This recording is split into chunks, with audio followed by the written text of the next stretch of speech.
and welcome again to another ship breakdown video. From the analytics of the first video, it was well received, and I just want to say thank you all for that. It's been very much helpful for that.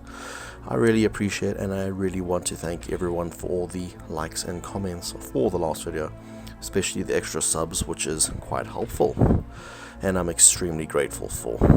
But you know, when I go through the comments of the last video, I did see that there were some people that really did have some love for the Apollo, and who doesn't? It's a great ship.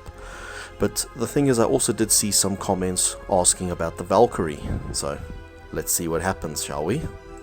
In the mission called Avenging Angels, you basically have to recover the stolen Avenger weapons prototype from Lieutenant McCarthy, who actually stole it in the mission previous to that in a container from a Vesudan depot. Now, for that, the Apollo, you might think, would be fine for that, but the problem is the Apollo lacked high speed and maneuverability out there, and the GTA needed something quick, fast, in order to get in there, disable McCarthy's ship, and get him out of there. So what did they do actually? As they stated, by using the Angel as a starting point, the Han Ronald Corporation modified and retrofitted the fighter and built a real proper bomber interceptor for the GTA Navy. And the thing is that this went on to help produce its replacement, the GTF Perseus. The GTF Valkyrie was the newest line of fighter to come out of the GTA Navy while stationed on board the GTB Galatea, and you get the opportunity to fly this in the Avenging Angels mission in order to capture McCarthy.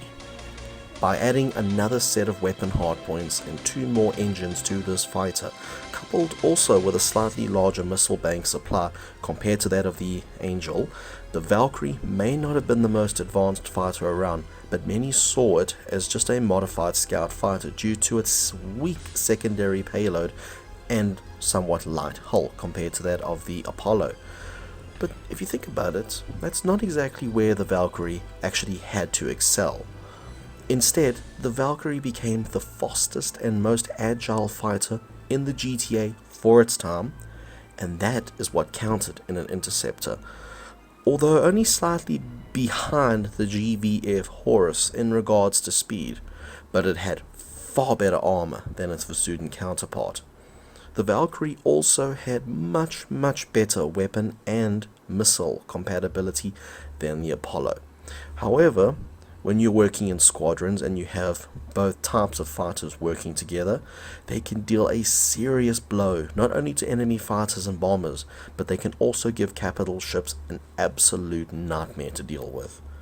The Valkyrie's nose-mounted laser cannons made it an insane threat against enemy fighters and bombers, as these were so accurate, especially in the early stages of the Shivan incursion.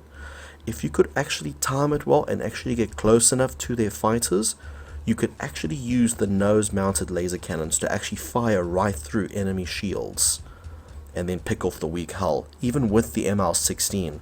I've actually done it myself in many missions, and I've actually managed to kill a number of them in the original mission out of the dark and into the night.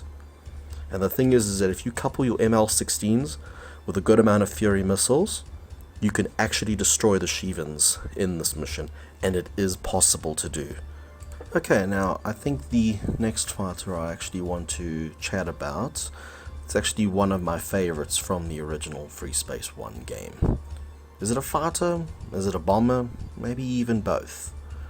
Let's talk about the GTB Athena. The Athena was actually introduced as a light bomber from Dynamic Metama during the opening stages of the Great War. Although unable to carry the heavier anti-capital warheads like the Tsunami and the Harbinger bombs, the Athena was the complete nightmare for all Shivans due to its anti-subsystem stiletto missile, making it a highly effective ship for surgical strikes and screwing up the plans of the Shivans in that area, because this thing would just come in, take out the enemy's turrets, weapon subsystems or even the engine subsystems, completely messing it up for them in that area. And the thing is that when flying these fighters, you'll actually find that they handle as well as most fighters. In this case, more like heavy fighters. That's why they often get confused as a fighter, due to their ability to dogfight like a fighter. And their low profile makes them look like a fighter and also somewhat harder to hit though, in that sense. And you know, these little bombers were actually perfect for disabling missiles, especially if you needed a stiletto missile planted on a subsystem, or just lots of missiles like swarm missiles, dumbfire missiles. This thing was the absolute bomber of choice in the early stages. This fighter may lack the ability to use things like the Prometheus, the Banshee cannon, but you know what? Having quad Avenger cannons close together can do some serious damage to fighters and bombers. And the thing is that this little fighter excelled at that, because funny enough, quad Avenger cannons can actually put out more damage than quad Prometheus cannons. How's that for weird? When you think about this fighter, the way I see it, this fighter is somewhat more of a heavier version of the Apollo. While losing the ability to use something like the Prometheus cannon, it gains the ability to use the Phoenix 5 missile. Now, if you think about it, you can carry a total of 20 of these guys on board, and this thing makes it a seriously deadly fighter in the hands of a good pilot. And you know what? Its low profile makes it exceptionally hard to hit for enemies, and its good weapon placement makes it an astounding fighter. And when it comes to crippling strikes, screwing up enemy bombers, this thing was the complete package in that sense, and still one of my bombers of choice when it comes to a lot of strikes. And even when I view the veteran comments on the Freespace wiki, and they talk about this fighter, they compliment this thing so much. They basically say that this thing was the perfect anti-bomber fighter, using its Furies or synaptic bombs to annihilate fighter and bombers. This bomber was doing the work of heavier fighters, and in many cases doing it far better.